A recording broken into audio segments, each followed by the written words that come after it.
Yes, good morning students. Yes, हम देखते हैं कि हमारा जो चैप्टर 5 है हमने स्टार्ट कर लिया है। इसमें हमने लिस्ट पढ़ ली है, आपने टपल्स पढ़ लिए हैं। इसी तरह सब पढ़ने के बाद हमारे पास इसमें नेक्स्ट आता है आपके सीक्वेंस के बाद सेट्स आता है। सेट के अंदर हमें ये देखना है कि सेट होता क्या है। सेट होता है कि ये एक अनऑर्डर कलेक्शन ऑफ आइटम होता है, जैसे कि हमारे लिस्ट में है उसी तरह से हमारा क्या होता है, सेट भी होता है। ठीक है, और ये सेपरेटेड होता है हमारे कॉमास से और एनक्लोज होता है हमारे कर्ली ब्रेसेस से। जैसे हमारा लिस्ट है वो हमारे किसमें होता है, स्क्वायर ब्रैकेट में होता है लिस्ट। वैसे हमारे जो सेट है वो किसमें एनक्लोज होगा, हमारे कर्ली ब्रेसेस में। कर्ली ब्रेसेस में लिखेंगे और सेपरेट किससे करेंगे, हमारे जो भी हमने लिखा है जो भी डाटा है वो हमारे कॉमास को सेपरेट करने के लिए काफी करता है। और इसमें क्या है, डुप्लीकेट एंट्रीज नहीं हो सकती। जैसे हम लिस्ट में है ना, अगर आपको अगर दो बार एक ही एंट्री करती है तो वो एक्सेप्ट कर लेता है, पर यहाँ पर क्या होता है कि सेट के अंदर डुप्लीकेट एंट्रीज को एक्सेप्ट नहीं करता है। इसमें नेक्स्ट है हमारे पास elements can not be change. हमारे जैसे लिस्ट होती है, लिस्ट में आपके जो चीजें होती है आपको, जैसे अगर आपने किसी वेरिएबल को आपने डिक्लेयर कर दिया है, आपने उसको वैल्यू असाइन कर दी है, उसके बाद आप उसको चेंज कर सकते हैं, पर इसमें ऐसा नहीं हो सकता है। सेट के अंदर हमारी जो वैल्यूज हमने उसको असाइन कर दी है, मेमोरी एड्रेस वो एलोकेट हो चुकी है, उसके बाद हम उसको चेंज नहीं कर सकते हैं।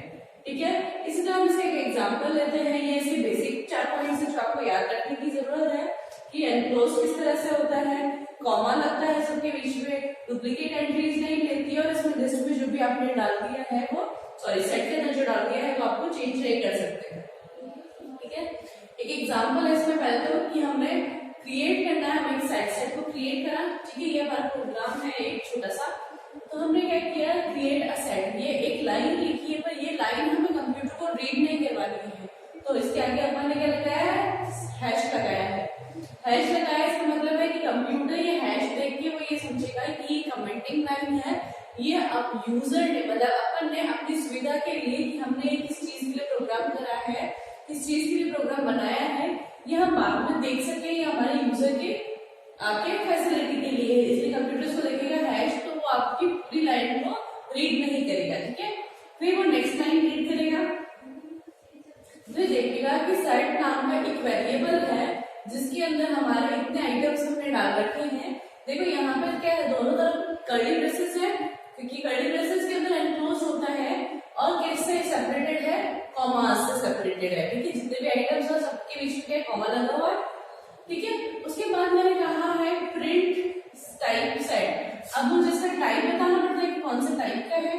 ठीक है, टाइप के बाद ये देखते हैं हमारे पास किसकी है, क्लास सेट। क्लास सेट नाम की क्लास रेडी है। ठीक है, इसके बाद हमें ये देखना है कि हम जब प्रिंट सेट 1 करेंगे, जैसे हमने यहाँ पे लिखा है प्रिंट सेट 1, और जैसे ही हम एंटर करेंगे, जैसे हम यहाँ पे एंटर करेंगे तो हमारे पास ये जो चीज लिखा हुआ है सेट 1 के अंदर की प्रिंट क्या करना है, सेट 1 के अंदर क्या चीजें हैं हमारे पास ये, तो वो प्रिंट करके देगा हमें 10, 20, 3.14 न्यू दिल्ली।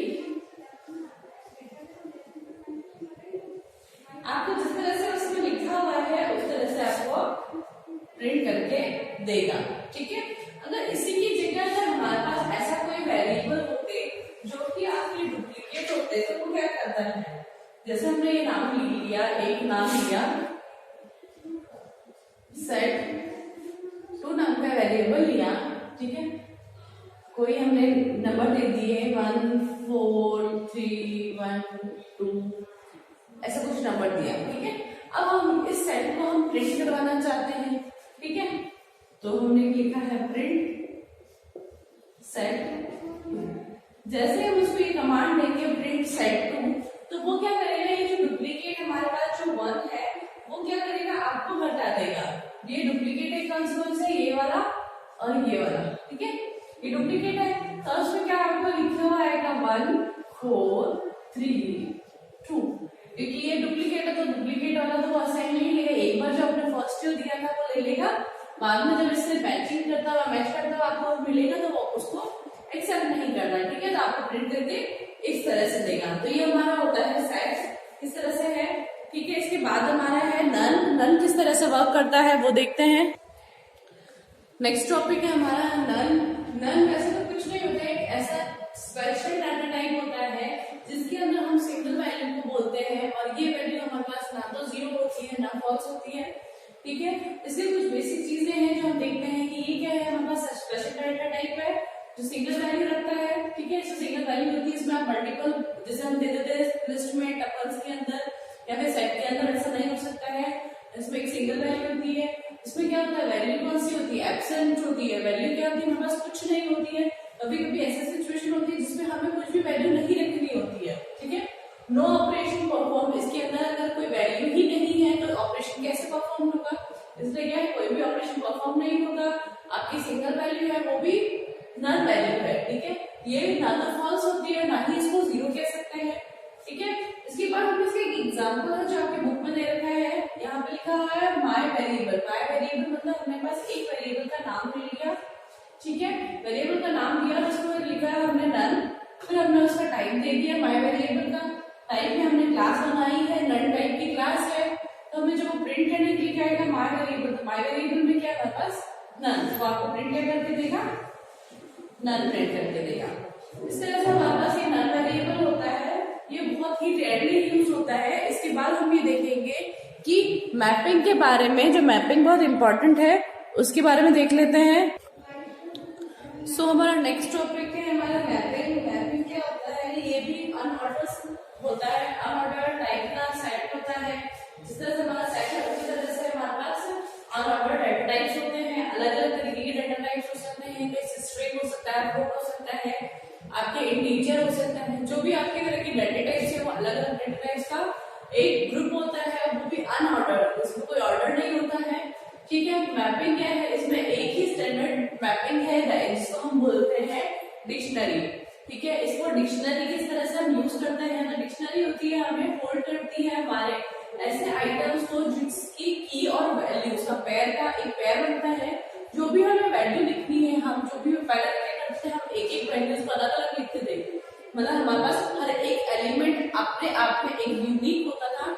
अब इसमें क्या होता है, डिक्शनरी में क्या है, आपका जो की है और वैल्यू है वो एक दूसरे से इंटरकनेक्टेड होते हैं।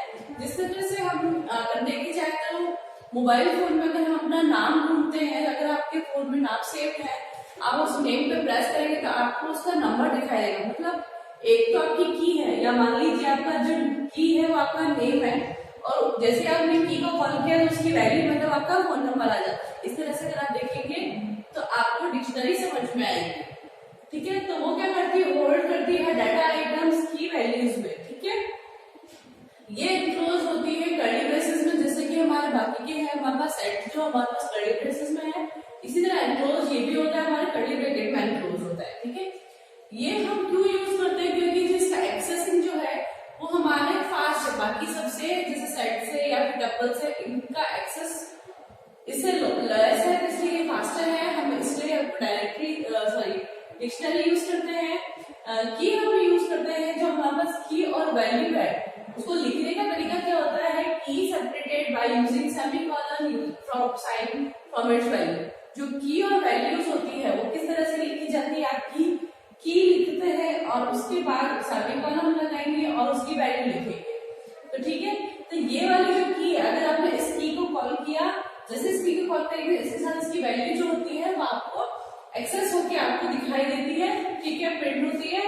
नेक्स्ट हम कह सकते हैं कि की हमेशा तकरीबन, हमेशा नहीं, मोस्टली आपकी क्या होती है, स्ट्रिंग होती है एंड वैल्यूज एनी टाइम। हमारे पास जो वैल्यूज होती है इसकी तरफ यहाँ पर अगर ये होता है, तकरीबन क्या होता है, आपकी स्ट्रिंग होता है। स्ट्रिंग मतलब सेट ऑफ अल्फाबेट्स। ठीक है, यहाँ हमारे पास स्ट्रिंग होती है और ये हमारे पास जो वैल्यू होती है वो आपके कोई सी भी हो सकती है। यहाँ पे कोई कंपल्सरी नहीं है कि वैल्यू जो हमारे पास की है जो स्ट्रिंग ही होगी, मैंने कहा कि मोस्टली स्ट्रिंग होती है। ठीक है, टू एक्सेस अ वैल्यू, जब हमें वैल्यू को एक्सेस करना पड़ता है, जैसे मैंने बोला था कि वैल्यू को एक्सेस करना पड़ता है, हमें फोन नंबर निकालना है तो क्या करना पड़ेगा, हमें पहले तो उसका नाम ढूंढना पड़ेगा। उस नाम को जैसे हम प्रेस करते हैं तो उसकी नंबर हमें शो करता है। इसी तरह से जब हमें वैल्यू को एक्सेस करना है, अगर हमें नंबर लाना है तो हमें क्या करना पड़ेगा, स्पेसिफाई इट्स की। जो हमारा की है मतलब जो नाम है उसको किस में लिखना पड़ेगा, हमारे स्क्वायर ब्रैकेट के अंदर लिखना पड़ेगा। ठीक है, ये आपके स्क्वायर ब्रैकेट है, मतलब जो रेक्टेंगल साइड होता है स्क्वायर साइड में, वो आपके स्क्वायर ब्रैकेट्स है। ठीक है, ये हमारे डिक्शनरी की कुछ इंपॉर्टेंट चीजें हैं। इस पे एक आपका प्रोग्राम है, क्रिएट डिक्शनरी, हमने डिक्शनरी क्रिएट करी है। ठीक है, अब देखो ये हमारा प्रॉम्प्ट है, हमने लिखा है डिक्शनरी का DICT लिखा। ठीक है, शॉर्ट फॉर्म ये मैंने शॉर्ट फॉर्म की मतलब डिक्शनरी 1, मैंने एक वेरिएबल का नाम लिया, वेरिएबल का नाम इक्वल्स टू हमारे इवेंट, देखो आपके कर्ली ब्रेसेस में एनक्लोज है, यहां से लेके यहां तक ये आपकी पूरी क्या है, डिक्शनरी है। ठीक है, अब उसने क्या किया है, आपके 2-3 चीजें साथ में लिखी है। फ्रूट तो आपकी की है, इसमें एप्पल आपकी वैल्यू है। ठीक है, फ्रूट की वैल्यू क्या है, एप्पल। फिर यहाँ देखो, यहाँ पे कॉमा लगा, मतलब इसको वो सेपरेट करा दूसरी वाली से, तो यहाँ पे क्या है, क्लाइमेट, क्लाइमेट आपका क्या हो जाएगा, फिर से की है, और यहाँ पे कोल्ड लिखा हुआ है, कोल्ड और क्लाइमेट के बीच में देखो सेमीकोलन में कॉमा नहीं है, तो इसका मतलब ये की है और ये इसकी क्या वैल्यू है, फिर एक कॉमा लगा रखा है, तो मतलब है ये वैल्यू, ये आपके ये वाला आइटम अलग है, ये वाला आइटम अलग है। अब इसमें देखो यहाँ पे क्या है, प्राइस, प्राइस एक की है और 120 आपकी वैल्यू है। दोनों को सेपरेट करने के लिए कॉलम लगाया है, इसलिए हम देख सकते हैं कि कौन सी की है और कौन सी वैल्यू है। की हमारे पहले लिखते हैं हम और उसकी वैल्यू उसके बाद में लिखते हैं। ठीक है, जब मैं ये लिखती हूँ प्रिंट डिक्शनरी 1 और प्रिंट डिक्शनरी 1 लिखती हूँ, तो हमारा जो एज इट इज हमारे इसके अंदर लिखा हुआ है बिल्कुल उसी तरह से आपके टाइप होके आपके स्क्रीन पे नजर आएगा। तो ये किस तरह से लिखा हुआ आएगा, बिल्कुल as it is, fruit Apple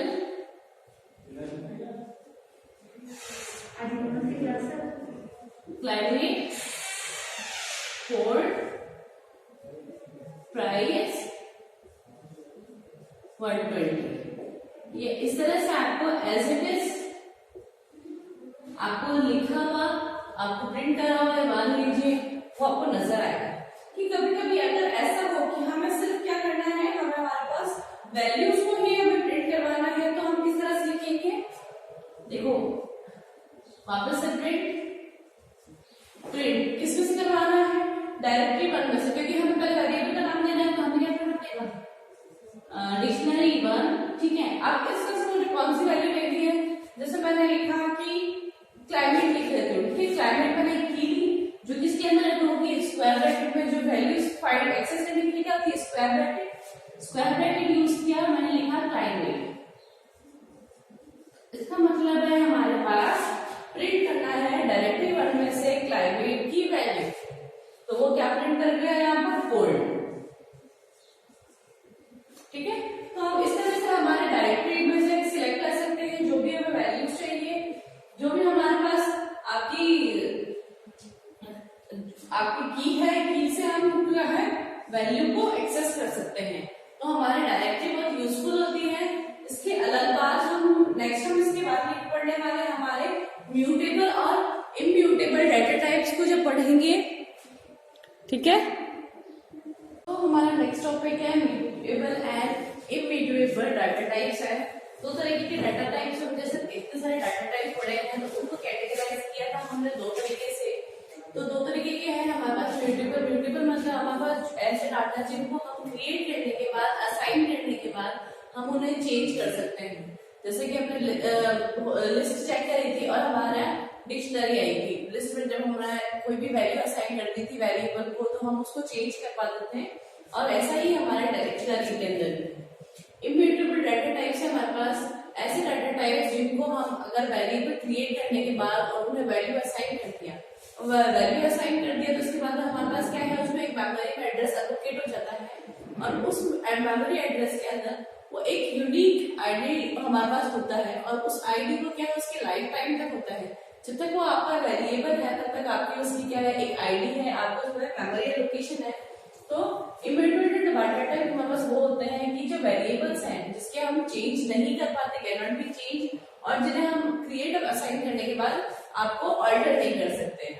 इसके तरीके हमारे पास है इम्यूटेबल डाटा टाइप्स है और म्यूटेबल डाटा टाइप्स है। आपके इसमें है हमारे पास इंटीजर जो हमने पढ़ा था हमारे हमारे पास नेचुरल नंबर्स, इंटीजर्स नंबर्स है। फ्लोट हमारे पॉइंट्स वाले नंबर्स थे। बुलियन में हमारे पास टू चीजें थी और दो चीजें थी कि 0 और 1 था, जो ट्रू और फॉल्स को अपन डिफाइन करते हैं। नेक्स्ट हमारे पास इसमें था कॉम्प्लेक्स नंबर, जिसके हमने बारे में पढ़ा था। हमारे पास कॉम्प्लेक्स नंबर जिसका आई यूज करा था, जिसकी हमारे पास वैल्यू थी -1। स्ट्रिंग था हमारे ग्रुप ऑफ कैरेक्टर्स, जिसको स्ट्रिंग बोलते हैं। किसी हमारे पास ये पूरा नाम लिखा हुआ वो भी एक स्ट्रिंग है, ये पूरा नाम लिखा है वो एक स्ट्रिंग है। टपल्स और सेट्स, हमने जब बात की थी टपल्स की और सेट की, तो दोनों ही क्या है सेपरेटेड कॉमा से होते हैं। और इसमें क्या होता है, एक तो आपके सेट हमारे पास होता है कि इसके अंदर कर्ली ब्रेसेस के अंदर एक हमारे पास है तो स्क्वायर ब्रैकेट में हमारा क्लोज होता है। म्यूटेबल डाटा टाइप्स के अंदर हमारे पास दो चीजें हैं, लिस्ट और डिक्शनरी। दोनों में क्या है, हमारे कर्ली ब्रेसेस यूज हो रहे हैं। और इसमें क्या होता है कि हमारे लिस्ट में कॉमा होता है और सेट हम तब यूज करते हैं जब हमें किसी चीज का हमारे पास ये कह सकते हैं कि डुप्लीकेट वेरिएबल्स या फिर डुप्लीकेट वैल्यूज नहीं चाहिए होती, इसलिए हम सेट यूज करते हैं। लिस्ट में हमारे और डिक्शनरी में हमारे दोनों चीजों में हम वेरिएबल्स को क्रिएट करने के बाद और असाइन करने के बाद चेंज कर सकते हैं। लिस्ट यूज होती है सेम ऑर्डर, मतलब अलग अलग सेट के अलग अलग होते हैं वेरिएबल्स और वो कॉमा से सेपरेटेड होते हैं। बल्कि डिक्शनरी में इस तरह से होता है कि उसकी एक की होती है और उस की से रिलेटेड और उसका इसकी एक वैल्यू होती है और दोनों को आपको सेमीकोलन से सेपरेट करते हैं। ठीक है, इसके बाद हम इसके चेंजेस में देखते हैं कि अगर हमारे पास कोई भी वैल्यू हमने लिखी है, अगर हमने कोई वैल्यू लिखी है int 1 = 300, अगर हमने वेरिएबल का नाम दिया है, अगर वेरिएबल का नाम दिया तो हमारे पास कुछ मेमोरी लोकेशन है, ये मेमोरी है। इस वैल्यू को हमने इसमें इंसर्ट करवा दिया क्योंकि जैसे हमने असाइन करा, हमने इंटीजर का नाम दिया तो उसने इंटीजर को नाम में लिया और ये 300 हम जैसे उसको असाइन किया वो 300 कहाँ स्टोर होगा, हमारे किसी न किसी मेमोरी एड्रेस पे स्टोर हो जाएगा। तो ये हमारा मेमोरी एड्रेस मान लीजिए 1000 हमारा मेमोरी एड्रेस है। उसके बाद जब हम बात करेंगे जब दूसरे किसी नंबर की, अगर मैं ये कहती हूँ कि ये जो है हमारे पास नंबर इंटीजर नंबर 1, तो हमारे पास ये क्या है, दूसरा टर्म मैं कह सकती हूँ नंबर 2 = इंटीजर। अब मैं कहती हूँ कि नंबर 2 जो है इंटीजर 1 के बराबर, तो इसके मतलब क्या है, नंबर 2 की वैल्यू भी कितनी हो जाएगी हमारे पास 300। मैंने बताते हैं कि जो भी वैल्यूज है हमारे जो मेमोरी एड्रेस के अंदर है, अगर ये 300 यहाँ पर है, 300 यहाँ पर है और मेमोरी एड्रेस में पहले से ही वो चीज वो वैल्यू एलोकेट करवा रखी है, तो वो कहाँ पर इसको भी कहा इसी एड्रेस को असाइन कर देगा। तो इसमें क्या है, जब हम बात करेंगे प्रिंट की, एक यूनिक आईडी की, जब मैं प्रिंट करवाऊंगी आईडी इंट, तो भी हमारे पास क्या 1000 प्रिंट होके आएगा। और जब हमारे पास मैं प्रिंट करवाऊंगी num2, मतलब नंबर 2 की जो एड्रेस वैल्यू है या यूनिक आईडी वैल्यू है, वो भी आपको 1000 ही करेगा। ठीक है, अगर इसके अंदर तो मैं ये कर देती कि आपके 300 num + 100, तो इसका मतलब क्या हो जाएगा, ये 300 + 100 ये क्या है 400। तो ये क्या है, आपकी वैल्यू चेंज हो गई। जैसे ही वैल्यू चेंज हो गई वो इस वैल्यू के लिए आपको कोई दूसरा एड्रेस असाइन करेगा। बात तो हमने वही करी थी कि नंबर का हमने करा था, पर जैसे ही हमारे इसकी वैल्यू चेंज हुई, वेरिएबल की वैल्यू चेंज हुई, तो हमारा मेमोरी एड्रेस चेंज हो गया क्योंकि इसकी एक यूनिक आईडी, अलग आईडी बनाई गई। तो इस तरह से हमारे पास जो भी बिटवेपर और जितने भी डाटा टाइप्स है आपको डिफरेंट मेमोरी लोकेशन में एलोकेट करवाते हैं। नेक्स्ट इसमें हमारा टॉपिक है कि किस तरह से हम डिसाइड करें कि कौन सा डाटा टाइप हमें यूज करना है। सो हमारा नेक्स्ट टॉपिक है deciding usages of Python data type, कि हम किस तरह से डिसाइड करें कि हमें लिस्ट यूज करना है, टपल यूज करना है, सेट यूज करना है या डिक्शनरी यूज करना है। तो इसमें कुछ है कि हमारे पास की हम पता कर सकते हैं कि हमें क्या यूज करेंगे तो जल्दी हमारे पास वो आपको रिप्रेजेंट करेगा। जैसे हम जब लिस्ट यूज करते हैं तो लिस्ट हमारे पास क्या होती है, कलेक्शन ऑफ डाटा होता है जो सेम तरीके के नहीं हो सकते, अलग अलग तरीके के डाटा टाइप भी यूज कर सकते हैं हम। इसमें क्या है, जब लिस्ट यूज करते हैं हमारे पास इसमें फ्रीक्वेंटली हम मॉडिफिकेशन कर सकते हैं, मतलब लिस्ट और आपकी जो डिक्शनरी है इसके अंदर आप चेंजेस कर सकते हैं अपने असाइन करने के बाद। तो हम ये अपना फ्रीक्वेंटली जब हमारे पास मॉडिफिकेशन होता है तो हम लिस्ट यूज करते हैं। जैसे कि हमारे पास एग्जाम्पल दे रखे हैं, जैसे स्कूल का नाम के साथ हमारे पास स्टूडेंट्स के नेम हो सकते हैं, उनके एनरोलमेंट नंबर है, कुछ भी आपके जो भी स्टूडेंट से रिलेटेड है। तो ऐसा होता है कि कई बार कोई स्टूडेंट टीसी लेके गया है तो उसको मॉडिफिकेशन करना है, वहां से उसका नाम काटना है, उसका एड्रेस वगैरह सब कुछ हटाना है। तो ये आपको इजीली होता है। या फिर कोई स्कूल में स्टूडेंट आया है तो उसको असाइन दूसरे उसमें करना है लिस्ट के अंदर, तो आपको क्या है लिस्ट ये क्या है जल्दी जल्दी मॉडिफाई हो जाती है, इसमें आप चेंजेस कर सकते हैं। टपल्स होता है जब हम उसी लिस्ट के अंदर ऐसी चीजों को जो चेंज नहीं करना चाहते, जैसे हमारे पास अगर हम लिखते हैं हमारे फीस के बारे में लिखते हैं स्कूल के अंदर ही, तो हम लिखते हैं कि जनवरी का, फरवरी का, तो हमारे जो मंथ होते हैं ईयर के जो हमारे पास सेम ही मंथ रहते हैं, चेंज नहीं होते हैं, तो ये क्या है हम और लिखने के लिए काम में ले सकते हैं टपल्स के लिए। सेट हम जब काम में लेते हैं जब हमें डुप्लीकेसी को अवॉइड करना हो। कभी कभी होता है कि बहुत सारे डाटा को हम जब स्टोर करते हैं तो हमें ये याद नहीं होता या फिर हम ये स्किप हो जाता है कि हमने कोई सा नंबर यूज कर लिया, क्योंकि हमारे पास क्या एक यूनिक नंबर देना होता है हर चीज को। तो इसको क्या डुप्लीकेसी को अवॉइड करने के लिए जैसे वो सेट अगर हमने उसमें डुप्लीकेट नंबर दे भी दिया है तो वो सेट उसको एक्सेप्ट नहीं करता है।